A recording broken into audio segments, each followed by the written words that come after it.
So, you'd realize that you made a quote wrong decision only much after the event. At the point when you have to make a decision, there is no such thing as a right decision or a wrong decision. There is just a decision. You need to make a call. And sometimes the call may be not to make a call, as our famous late Prime Minister P.V. Narasimha Rao once said, not making a decision is also a decision.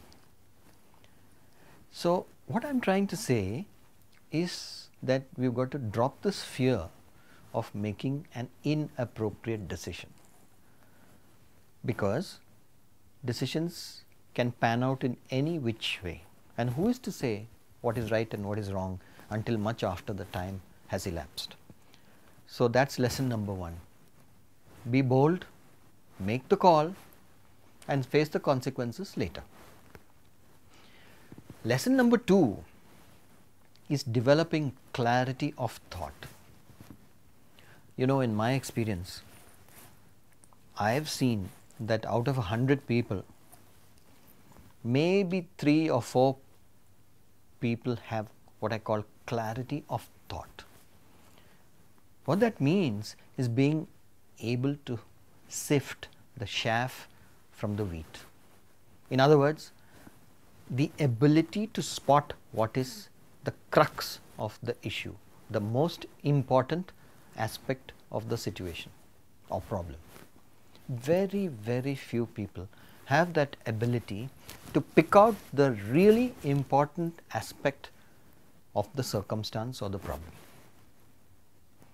And because clarity of thought doesn't exist with most people, they go around and round and round without knowing what to do. How do you develop clarity of thought? It's a skill that you can develop over a period of time by learning how to be balanced internally. What Krishna in the Bhagavad Gita calls equipoise. What the Navy SEALs, the United States Navy SEALs, the most fearsome warriors in the history of warfare, call balance in the face of the enemy. They are trained to be completely centered, unflustered.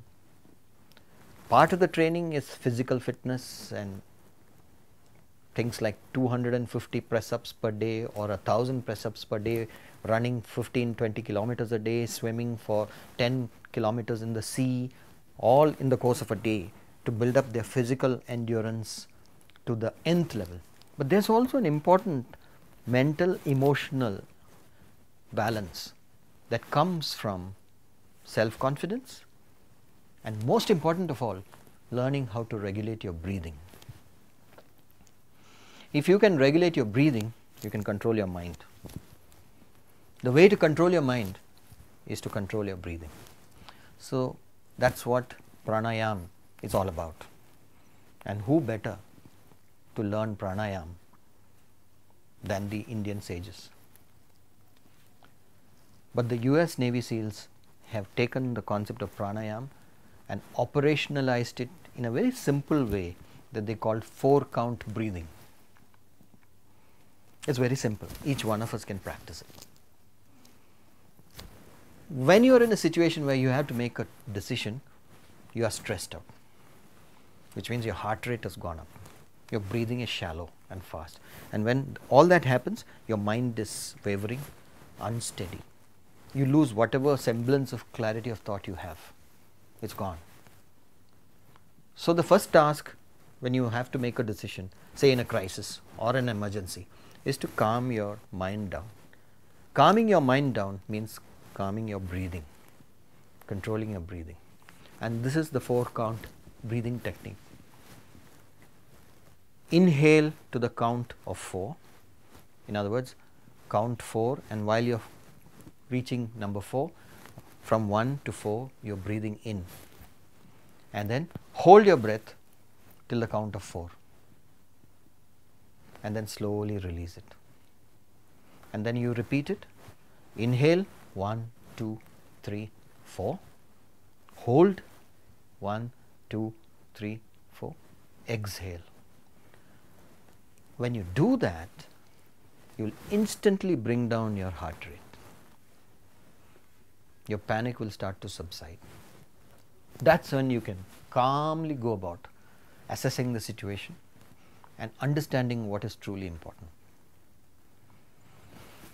Simple. You can practice this and you will instantly find yourself calming down. And of course, you can get into a regime of practicing pranayama every day.